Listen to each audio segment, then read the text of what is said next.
The flute is one of the world's oldest instruments, and one of my personal favorites as a flute player and a music education major.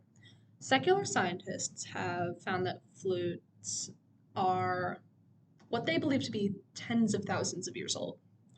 But my question is, and my question for the general, is how did the flute go from the Stone Age, where secular scientists believe it was uh, originated from, to the amazing concerto instrument and symphonic instrument that we know now?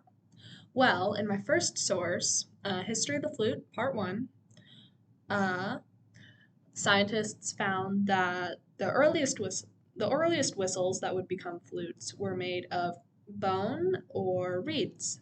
They found a crane bone flute from about 9,000 years ago, and the hollowness of the bird's bones made it easy to make an instrument out of.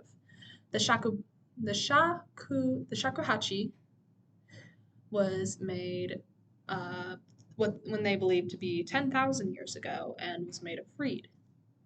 The next development that came next was flutes that were blown from the side, so they were played like this instead of played like that. In Asia, the Dizi flute was one of those side blown flutes, and that had a little membrane over the hole that you'd blow across to provide a brighter sound. Uh, Also in Asia, the Ryutek was another one of these side blown flutes, and it was painted on the inside to provide a more powerful sound. Um,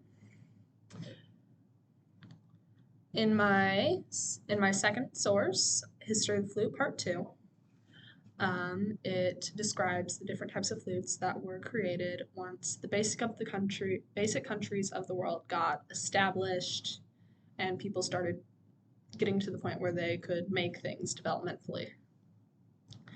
In Spain, the flaboel was a short pipe with no keys, so it just had holes.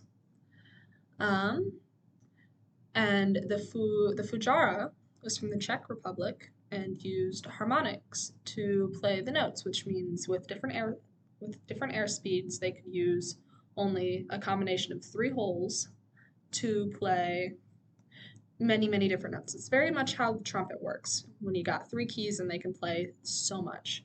It's just like that. In Germany, one of the more popular renditions was the fife. You've probably heard Yankee Doodle Dandy from the Revolutionary times. That's because this instrument was popular as a military instrument throughout early colonial America and Europe at the time. And the fife is generally thought of in tandem with Yankee Doodle Song because it was played in that song. And the flute, as we know it today, though, probably started to appear around the 14th century, before the fife, uh, before it gained its popularity at least. It was first designed by Michael Praetorius and was edited by Jacques Martin Hauter and also Joachim Konz in around the 1700s.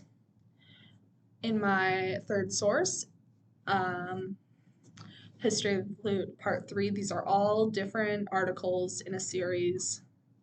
Um, it states that Herr Boehm made a flute that allowed for smoother playing in 1832. This flute was cylindrical and made of silver, much like the flutes we see today.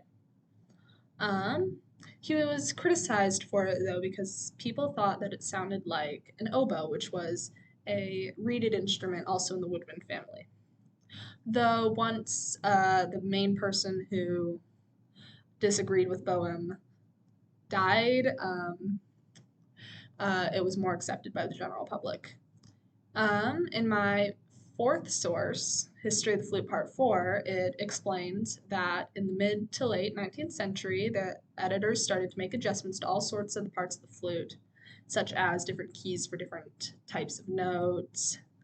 And in my fifth source, it talks about flute tinkerers who made the flute as we commonly see it today. These were people such as John Forman, Albert Cooper, Alexander Murray, and even Kingma.